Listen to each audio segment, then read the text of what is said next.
माता भगिनी जमलेल्या आहेत त्या सगळ्यांना असं वाटायला लागले, सगळ्यांना म्हणणार नाही, काहींना तर वाटते की संपणार आहे कधी. आणि तसं बघायला गेलं तर काही लोकांना वाटेना भूक हरवल्या, पण काहीतरी वेगळं आज या ठिकाणी घेऊन जायचं. जसं ताईंनी सांगितलं की हा कार्यक्रम नाही तर एकूण या ठिकाणी 5 लोकांनी जरी विचार या ठिकाणी घेऊन गेलो तर ते हा इतका जो व्याप केला, खाटाटोप केला, त्याचं सार्थक होईल. आणि म्हणून मी तुमचा सगळ्यांचा जास्त वेळ घेणार नाही. या ठिकाणी सर्वात प्रथम मी त्या महामानवांना वंदन करतो ज्यांच्यामुळं आज बोलण्याची शक्ती माझ्यामध्ये आहे, मी तुमच्यासमोर बोलू शकतो.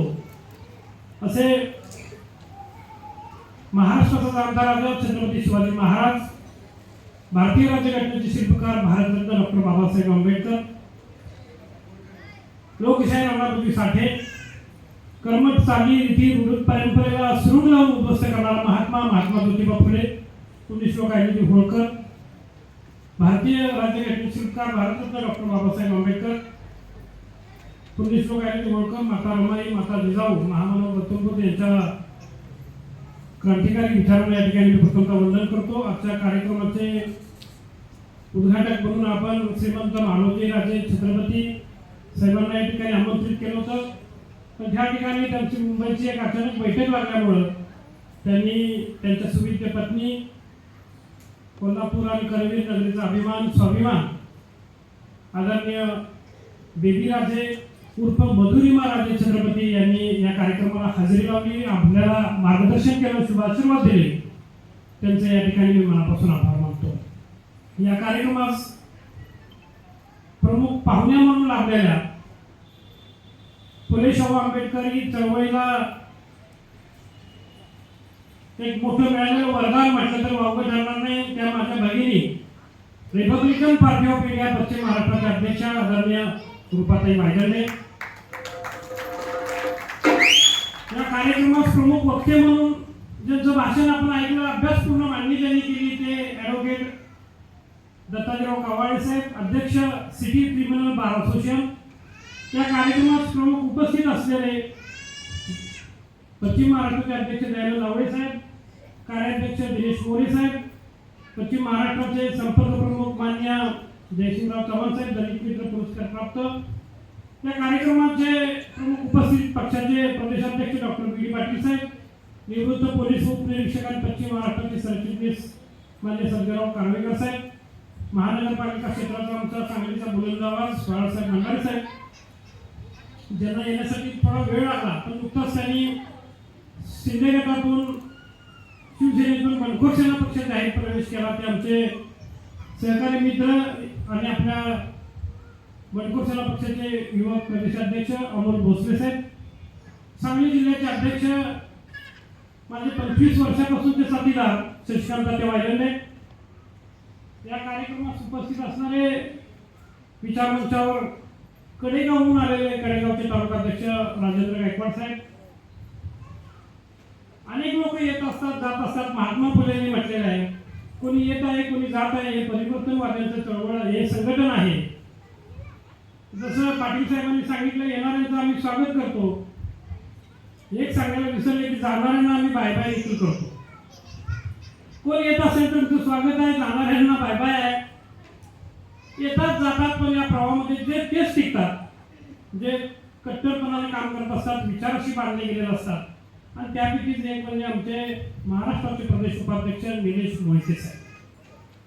त्याचबरोबर विचारमंचावर उपस्थित असणारे निवड नियुक्ती समिती तथा शिस्तपालन समितीच्या अध्यक्षा पूनम आवळे, सचिव अस्मिता आवळे, त्या कोल्हापूर जिल्ह्याचे अध्यक्ष विजय लोखंडे साहेब, उपाध्यक्ष अनिश नांगरे साहेब. मी आमच्या कुठल्याच आता इथून पुढील कार्यक्रमाचे आमच्या मेघा मॅडम असतील, सावंत मॅडम, पवार मॅडम, सगळ्यांची नावं या ठिकाणी, जाधव मॅडम आहेत, घ्यायला पाहिजे, पण त्यांची या ठिकाणी नावं सचिन आळतेकर सर असतील, विनोद असेल, उमेश असतील, आमचे दादासो नांगरे साहेब आहेत, नवीन नियुक्त झालेले अक्षय साठे साहेब आहेत, भोसले साहेब शाहूवाडीहून उपस्थित आहेत.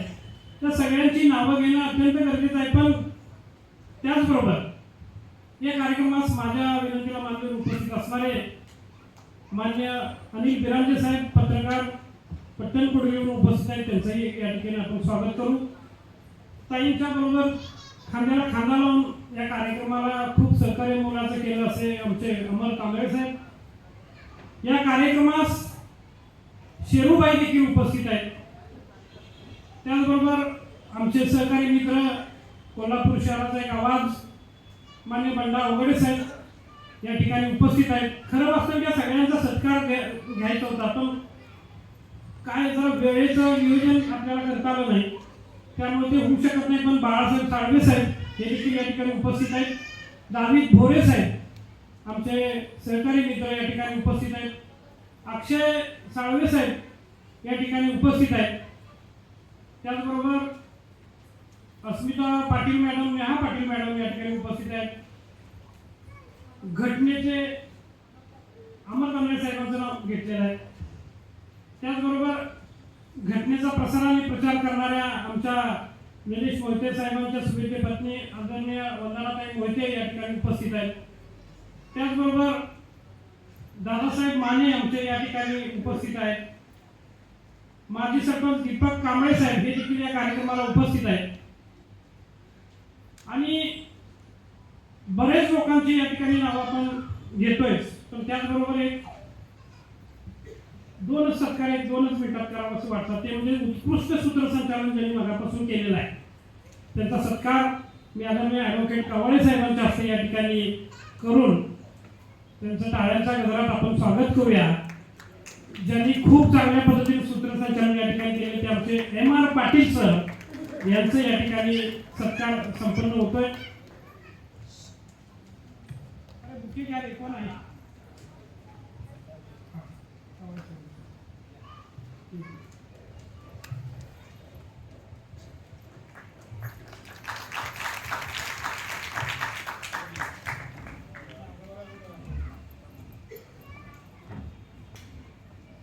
त्याचबरोबर ठेका धरून ज्यांनी नाचायला लावलं ते हलगेवाले आमचे मित्र आंबपचे आणि त्यांची टीम सचिन दाभाडे साहेब यांनी या ठिकाणी उपस्थित राहायचं आहे मंचावर।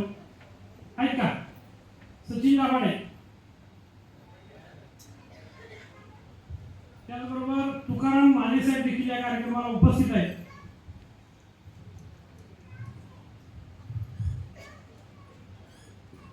या कार्यक्रमामध्ये खूप वेळ झाल्यामुळं एक छोट्याशा मुलगीचं या ठिकाणी भाषण बाबासाहेब यांच्यावर बोलण्याचं होतं, पण वेळापत्रक ते करता आलेलं नाही। पण त्यांच्या पालकांना मी मनापासून धन्यवाद देतो की आत्तापासून बाबासाहेबांच्या विचाराचं बीजारोपण आपण सुरू केलेलं आहे, त्याबद्दल मी तुमचं मनापासून आभार मानतो आणि धन्यवाद देतो। खरं सांगायचं म्हणजे कार्यक्रमाला हा या सचिन दाभाडे साहेब या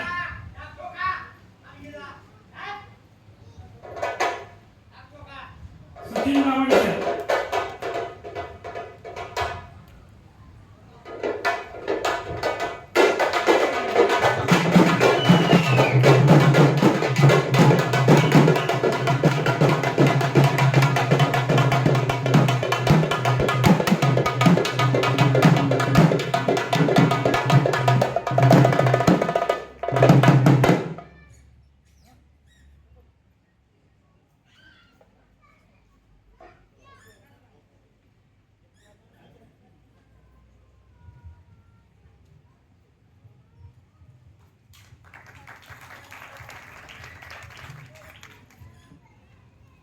त्याचबरोबर मिरज होऊन उपस्थित असणारे लतीफ मुलानी सर यांचे देखील मी मनापासून स्वागत करतो। त्यांनी सांगितलेल्या पद्धतीने आता माझं भाषण संपलं म्हणजे जेवायचं आहे, पण त्याच्यापूर्वी अजून एक तासाभराचं भाषण असं जर म्हटलं तर कोण थांबणार नाही, म्हणून मी थोडक्यात या ठिकाणी घेतो। हेच आपलं कष्ट आहे। इतर लोकांच्या आणि आपल्यात फरक काय आहे तर इतर लोकांच्या पेक्षा त्यागी भावना आमच्यामध्ये आहे। कार्यकर्ता कोण होऊ शकतो ज्याच्यामध्ये त्याग करण्याची भावना आहे। मी इथं माझ्या कार्यकर्त्यांचा या ठिकाणी सत्कार एवढ्यासाठी घेतला पाहिजे, रात्री 1:45 वाजेपर्यंत कोल्हापुरात झेंडे लावत होते।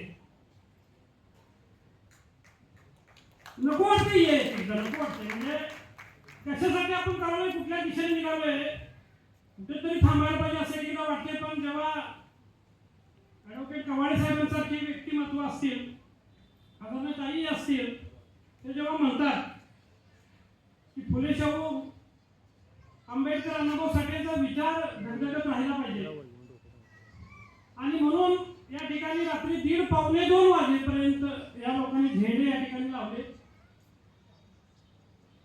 वडगावमध्ये याला त्यांना पावणे 3 वाजले. ते झोपले आणि सकाळी पुन्हा 7:30 वाजता आमचे आचार्य अनिल गाडगे सर त्या ठिकाणी जेवण करायला सगळे उपस्थित होते. म्हणजे त्यांची झोप किती झाली तर 3-3.5 तास झोप झाली. हा त्याग आहे, या समाजासाठी आहे, येणाऱ्या पिढ्यांच्यासाठी हा त्याग आहे. आणि म्हणून त्याग असणारा कार्यकर्ता, खऱ्या अर्थानं संघर्ष करणारा कार्यकर्ता, पोरपळणारा कार्यकर्ता हा कार्यकर्ता होऊ शकतो. कारण मला ताईंचा फोन आला दुपारी. मला माहित होतं की आतापर्यंत ज्या ज्या वेळेला आम्ही प्रमुख पाहुण्यांना सांगतोय त्या वेळेला पिना मारणारी माणसं काही कमी नाही, प्रत्येक वेळेला झालेलं आहे ते. आम्ही कर्तृत्व सिद्ध करून पुढे निघालोय, पण काही माणसं पिना मारण्याचं कर्तृत्व करायला लागलेले.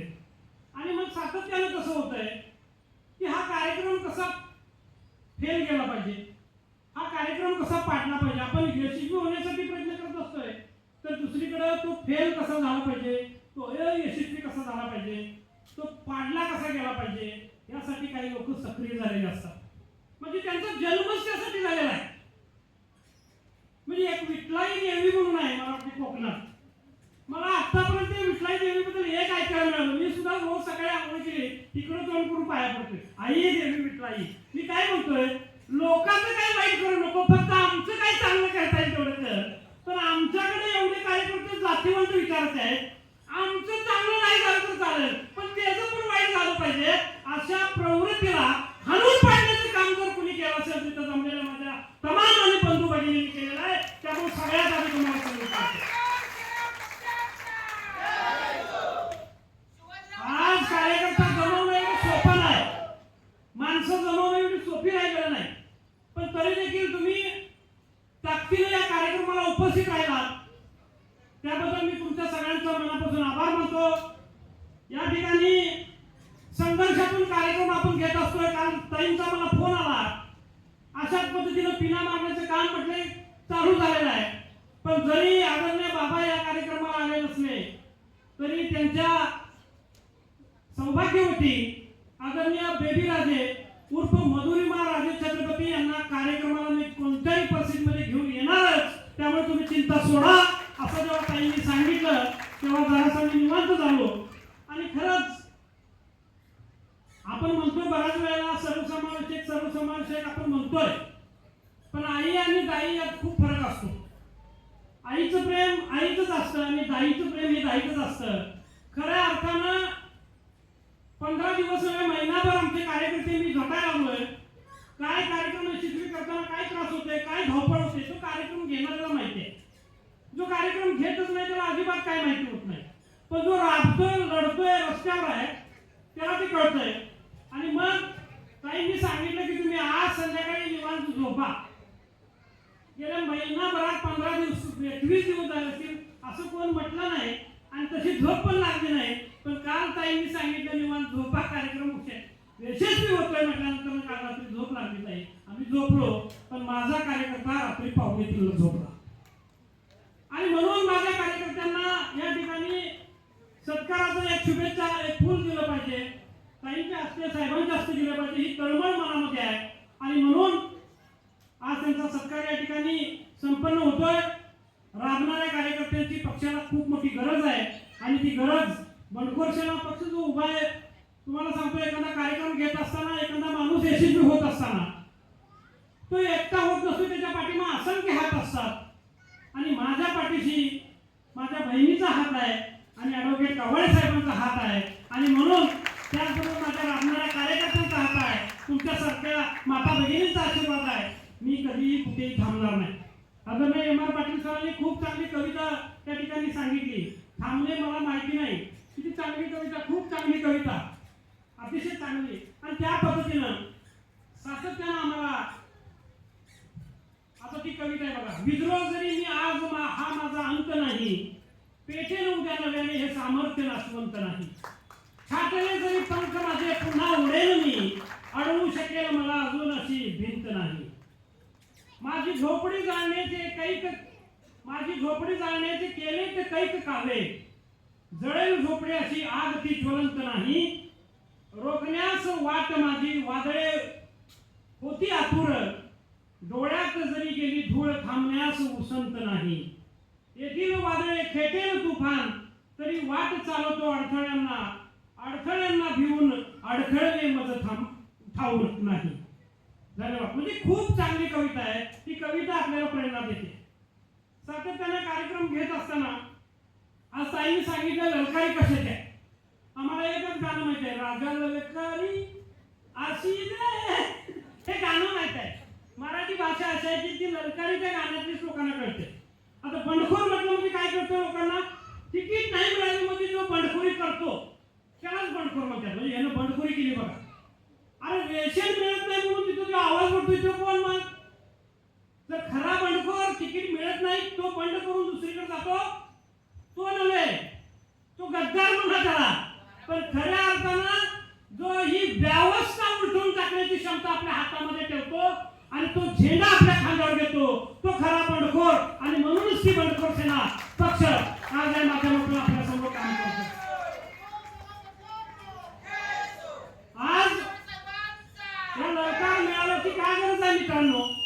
आज या ठिकाणी माता भगिनी जमल्या. ताईने अतिशय चांगल्या पद्धतीने, साहेबांनी अतिशय चांगल्या पद्धतीने समजावून सांगितलं की ललकार मिळाल्याची काय गरज आहे. 1 मे महाराष्ट्र दिनीच आम्ही बंडखोर सेना पक्षाचा स्थापना मेळावा कशा पद्धतीने केला ते साहेबांनी अतिशय चांगल्या पद्धतीने सांगितलं. आज आपल्या घराच्या बाहेरची मीटर बदलण्याचं काम सुरू झालेलं आहे. कोल्हापुरात झाले की नाही मला माहिती नाही. स्मार्ट मीटर त्याला नाव दिलेलं आहे. आता इथून पुढे तुमच्याकडं रीडिंग घ्यायला माणसं येणार नाही, डायरेक्ट तुम्हाला बिल येणार.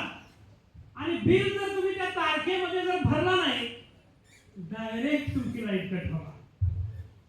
म्हणजे काय आलंय? स्मार्ट मीटर आले.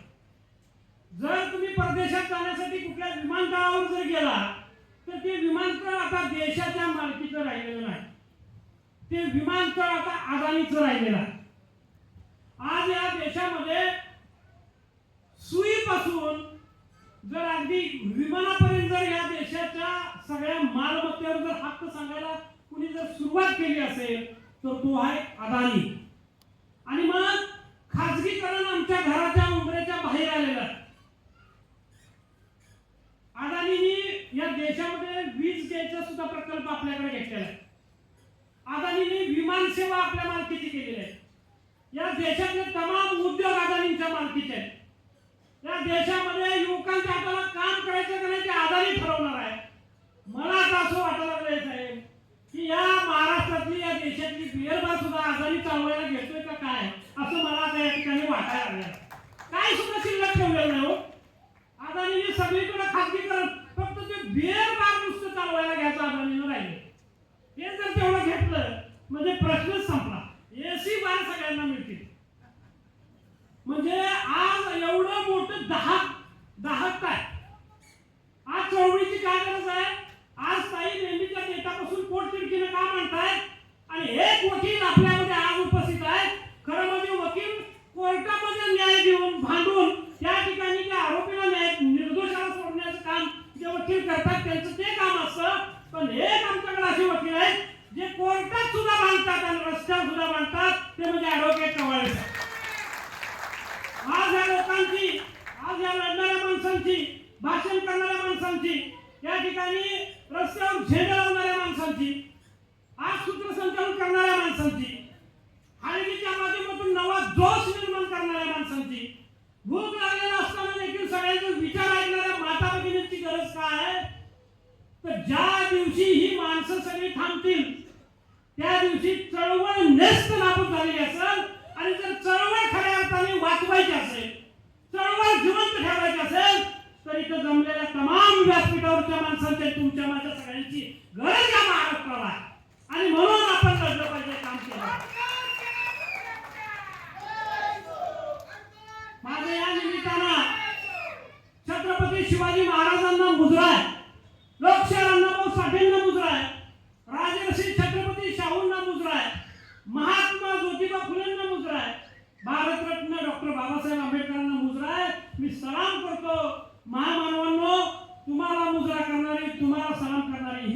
शेवटची पिढी. चळवळ संपत निघालेली आहे. आज जे कोण ताई आणि आम्ही असेल त्यांना रोखण्याचं काम सुरू आहे. आज या ठिकाणी जमलेले आमचे जे युवक असतील, युवती असेल, त्यांनी आमच्या दोघांच्याकडे तिघांच्याकडे बघावं, आमची ससेहोलपट बघावी, आमची वाताहात बघावी, आमचे हाल झालेले बघावेत, आमचं अपयश आलेलं बघावं, आमची गरिबी बघावी, आमच्या लोकांना अन्याय बघावा आणि हे सगळं बघून पुन्हा कधीही चळवळीत येऊ नये अशा पद्धतीची व्यवस्था या ठिकाणी तयार झालेली आहे. आज आपण बसले जर बंडखोर सेनेत येत असतील तर त्यांनी तिकडे न जाता भाजपमध्ये कसं आलं पाहिजे. आज या माणसाने निवडणूक, मी साहेबांनी सांगितले की 2 वेळा लढली, तिसऱ्या वेळेला शिवाजीराव राजे निवडणुकीला उभा सुद्धा राहू नये. ही व्यवस्था का तयार करण्यात येत आहे त्याचं सगळ्यात मोठं कारण जर या जमलेल्या लोकांना जर सगळ्या माता भगिनींना समजून घ्यायचं असेल तर चळवळ तुम्हाला आपल्याला जिवंत ठेवावी लागेल. चळवळ मोडणारे शत्रू आपले ते देखील जेवढे आहेत तेवढेच मोठ्या प्रमाणात बाहेरचे देखील आहेत. हे चळवळ मोडायला निघालेले आहेत, ही चळवळ संपवायला निघालेली आहे. आणि म्हणून शेवटचा मुद्दा मी काय करतोय तर आज ताईसाहेबांनी आमचा विषय झाला. आज झेंडा घेणाऱ्यांची संख्या कमी व्हायला लागलेली आहे आणि बुलेटवरून फिरणाऱ्यांची संख्या वाढायला लागली आहे. आज या ठिकाणी छत्रपती शिवाजी महाराजांचा जयघोष करणारी संख्या कमी व्हायला लागलेली आहे. भारतरत्न डॉक्टर बाबासाहेब आंबेडकरांचा फोटो घेणारी संख्या कमी व्हायला लागलेली आहे आणि गळ्यात गोप घालून गुंडगिरी करणाऱ्यांची संख्या वाढायला लागलेली आहे. आज महाराष्ट्रामध्ये ताई मोठ्या प्रमाणात काम करायला आहेत. ॲडव्होकेट दत्ताजीराव कवाळे साहेब काम करायला आहेत, आमच्या बंडखोर सेना पक्षाची टीम काम करायला लागलेली आहे. माझ्यासारखा कार्यकर्ता जीव तोडून काम करायला लागलेला आहे. पण इथं जमलेला युवक हा त्यांचा आमचा कुणाचा फॅन व्हायला तयार नाही, आमचा कुणाचा समर्थक व्हायला तयार नाही. ताई हे समर्थक या गुंडांचे व्हायला लागलेले आहेत. ज्याच्याकडे पैसा आहे, ज्याच्याकडे साम आहे, ज्याच्याकडे दाम आहे, ज्याच्याकडे दंड आहे आणि भेद आहे अशा लोकांचे समर्थक व्हायला लागलेले आहेत. चळवळ जिवंत राहणार नाही येणाऱ्या काळामध्ये आणि म्हणून चळवळ जिवंत ठेवणं.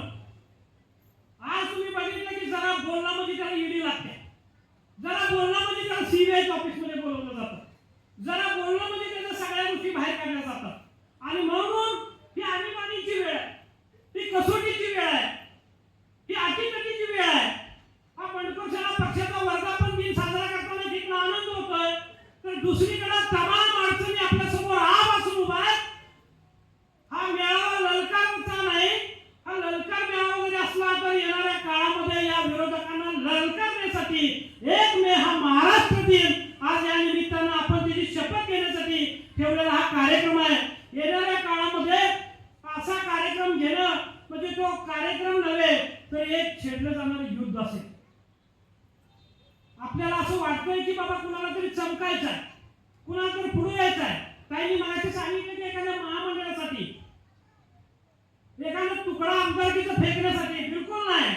मी माझ्या बंडखोर सेना पक्षाच्या कार्यकर्त्यांना सगळ्यांना मी सांगतो, जर सत्तेचं पद बंडखोर सेना पक्ष, आमचे कार्यकर्ते भावनेचे मला भरपूर बोलतात, माझ्याबद्दल तर भरपूर बोलतात, पण मी सुद्धा म्हणतो की पाटील साहेब म्हणजे की तुमच्याकडे सप्त गुण आहेत. मी म्हणतोय माझ्यात सुद्धा काही चुका असतील, त्या चुका समजून घ्यायची वेळ आलेली आहे. आपण आदरणीय मधुदेवराजांनी खूप चांगलं सांगितलं, किरकोळ गोष्टीला रुसू नका.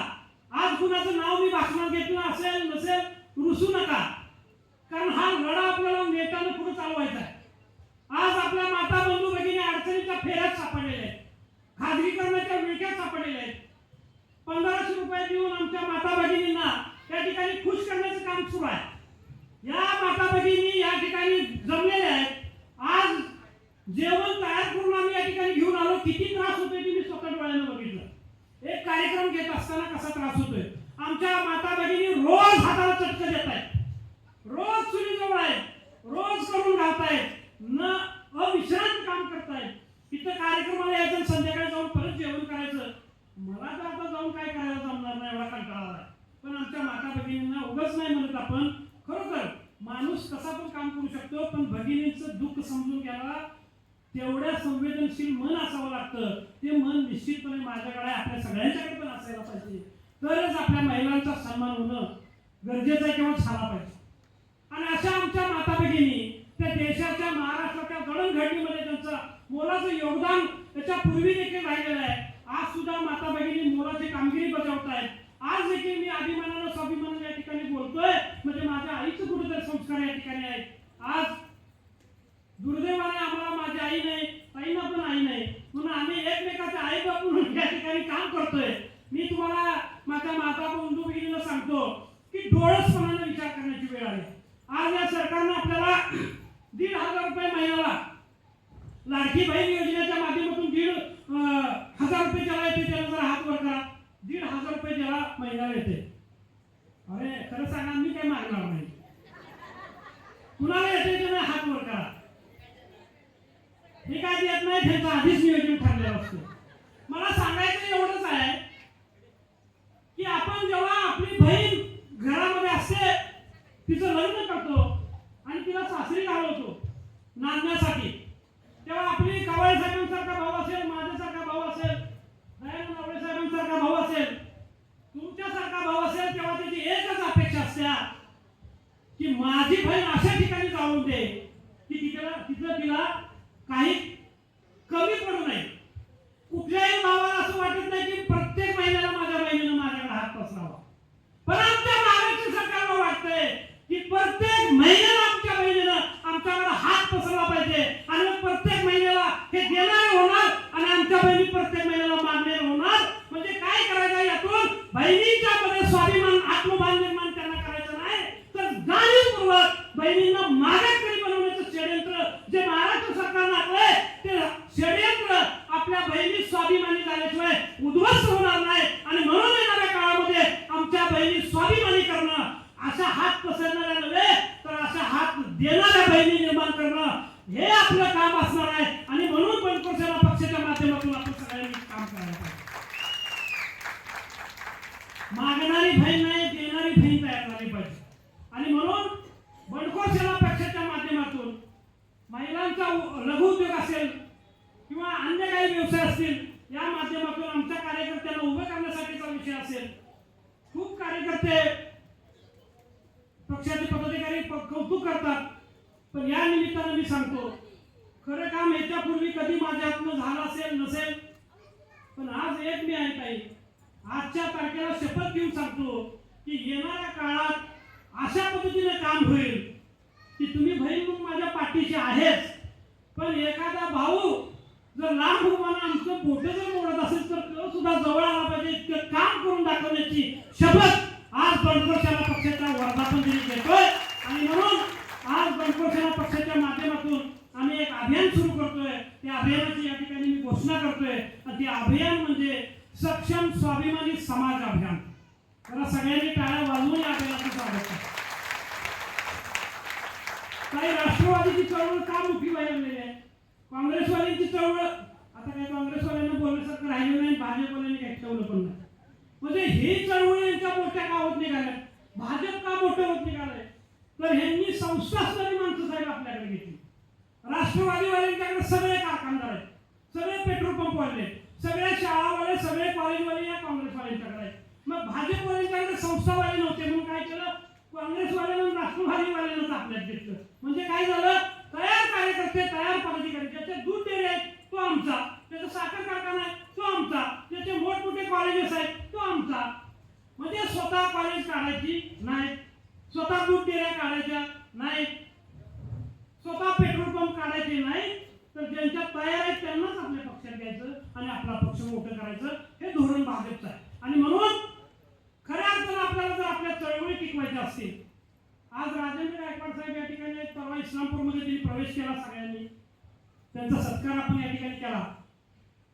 त्यांनी सांगताना सांगितलं की साहेब, सगळ्यांनी त्यांची चव बघितल्या, म्हणजे घरावर तुळशीपत्र ठेवलंय. मी म्हणतोय चव्हाण साहेब, गायकवाड साहेब, 2 पिढ्या आमच्या नेत्यांनी बाद केला. पाटील साहेब आमचे या व्यासपीठावर आहे, पाटील साहेब एक होतात ती गावगाड्यामध्ये, भांडण झालं म्हणजे मिटवायला पाटलाच्या वाड्यावर जायला लागत होतं. आणि तेव्हा त्या पाटलाच्या मनात येईल तशा पद्धतीने न्याय दिला जायचा. काही पाटलं छत्रपती शिवाजी महाराजांच्या विचारात होती, शाहू महाराजांच्या विचारात होती, बाबासाहेबांच्या विचारात होती, जी तुमच्यासारखी आहेत ती योग्य न्याय देत होती. आणि काही पाटलं नुसते त्यांना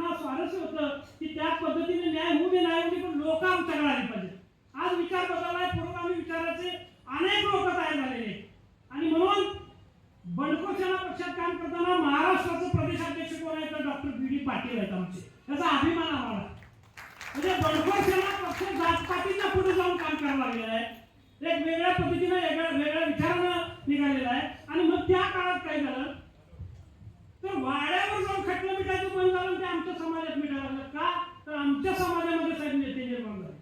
पण नेते निर्माण होत असताना एक अवस्था झाली, संध्याकाळी जेव्हा खटले मिटवून जेव्हा हा नेता घराकडे जात होता तेव्हा 1,20,000 त्याला शिव्या खायला लागत होत्या. त्याचं कारण काय नाही, आम्ही स्वतः बघितलं ते की या सगळ्या खटलं मिटवून नेता होण्याच्या नादात घराचं वाताहत झालं, कुटुंब संपली, खूप दुर्लक्ष झालं आमच्या चळवळीतल्या लोकांचं घरांच्याकडे. आज सुद्धा नेत्यांच्याकडून पिळल्या गेलेली माणसं अशी आहेत ती परत चळवळीत आलेली नाहीत. त्या कोल्हापूर जिल्ह्यात 1-2-3 उदाहरणं आहेत.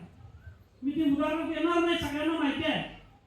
चळवळीत एकदा तो तरतरीत असतोय, पळतोय, तेव्हा नेता त्याच्या पाठीशी उभा राहतोय. चळवळीत जेव्हा त्याला गोळी लागते, जेव्हा आजारी पडतो, तो अपंग होतो, नेस्त नाबूद होतो, तेव्हा त्याच्याकडे बघितलं जात नाही. तो जेलमध्ये जातो, जेलमध्ये जाऊन तिथं खंडतो, झिजतो, तरी सुद्धा त्याच्याकडे बघितलं जात नाही. तिथं चळवळीतला पळणारी घोडी लागतात. आणि मग ही पळणारी घोडी कशी तयार होतील आणि मग आपल्याकडे येतील असे बघणारे काही नेते होते.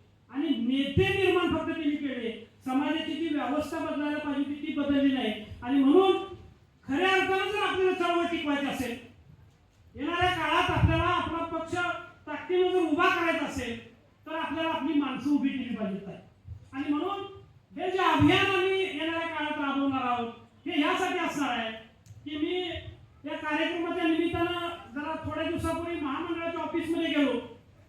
लोकशाही अण्णाभाऊ साठे महामंडळाचा कारभार जो व्यवस्थापकाने एका जिल्ह्याचा एक बघायला पाहिजे त्याकडे 3 जिल्ह्याचा कार्यभार आहे.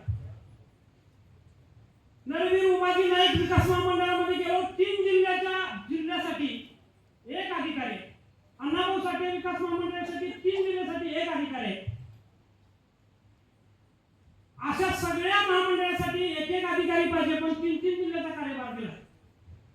त्या गेल्यानंतर मग त्या ठिकाणी एक धक्कादायक दुसरी गोष्ट एक समजली की लोकशाही अण्णाभाऊ साठे विकास महामंडळाच्या माध्यमातून जेव्हा एखाद्या महामंडळाचं कर्ज प्रकरण करावं यासाठी आमच्याकडे युवक जातोय आणि युवक गेल्यानंतर ते कर्ज लाखाच्या पटीत असलं तर त्याला शासकीय नोकरीदार ही अट आहे. आता अलीकडे आपण सगळ्यांनी बघितली आहे. ही अट कुणी घातली? मी त्या तिथल्या एका क्लार्कला विचारलं, त्यानं जे नाव सांगितलं ते अत्यंत धक्कादायक नाव आहे. त्यानं सांगितलं ही अट प्राध्यापक डॉक्टर मच्छिंद्र सक्ते सरांनी घातली. मला धक्का बसला. मी माणसं चळवळीतली माणसं आहे, पण जेव्हा पदावर गेली तेव्हा तिने ही अट काढायला पाहिजे होती, पण तिने ही अट घातली. आणि मग आमच्यातल्या एकाही माणसाला कर्ज दिलेलं नाही, आमच्यातल्या एकाही माणसाला कर्ज मिळालं नाही.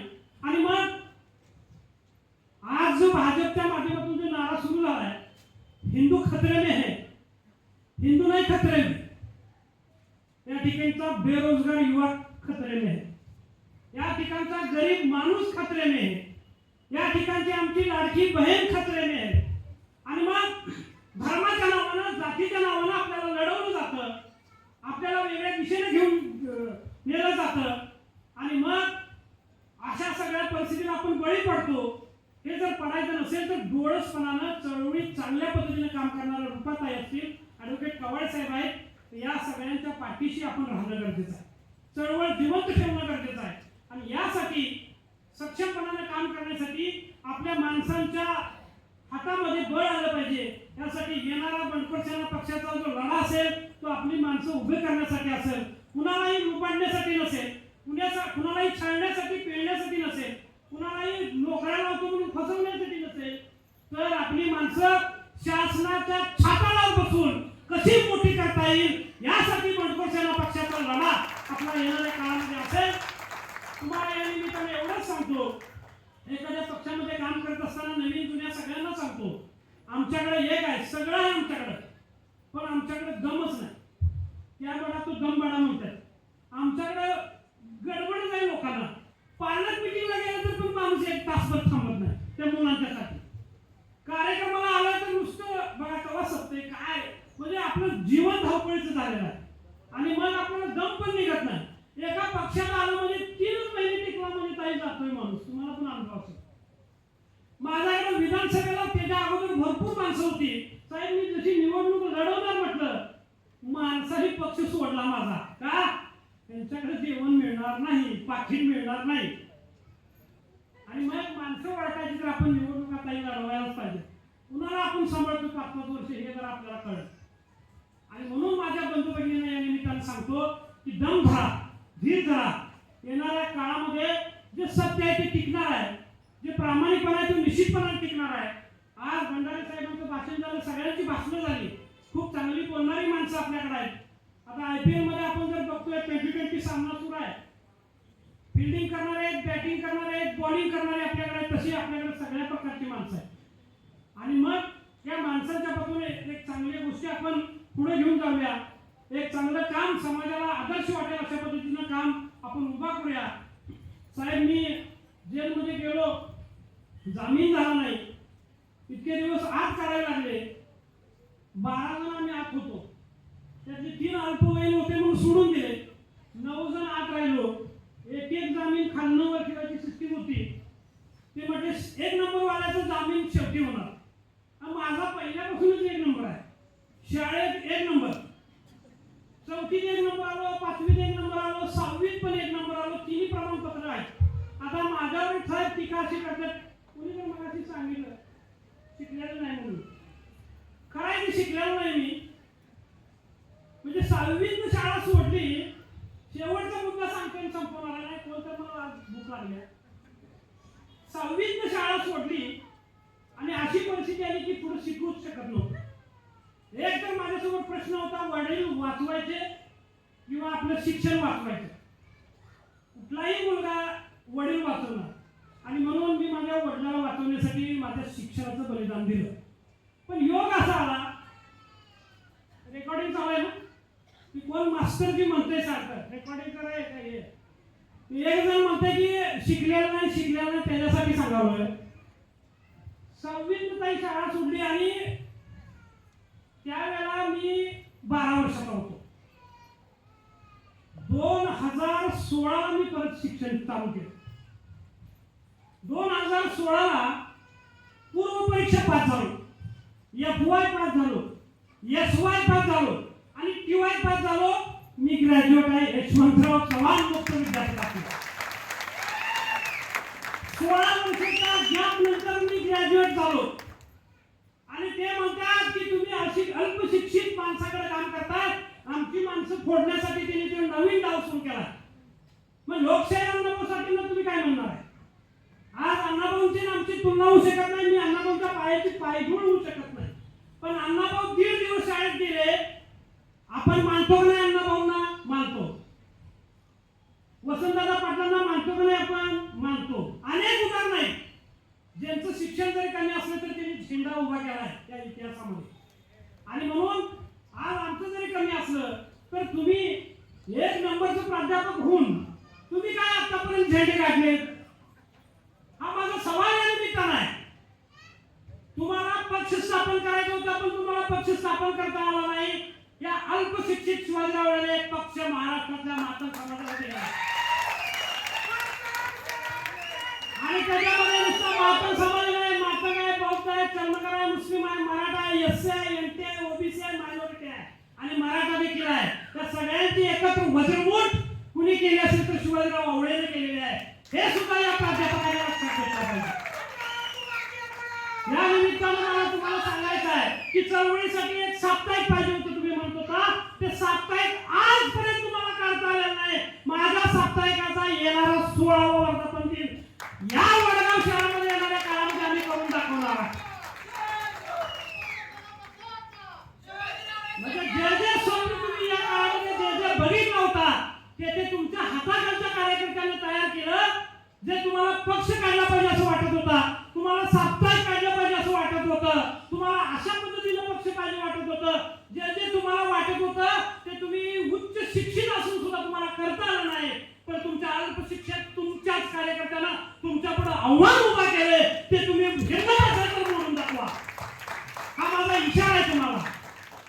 भाजप एवढा मोठा पक्ष आहे, एवढी मोठी शक्ती आहे. ते म्हणाले साहेब भारतात नव्हे तर देशात आमचा 1 नंबरचा पक्ष आहे. त्यांचं वाक्य आहे आमची लढाई भाजप बरोबर आहे.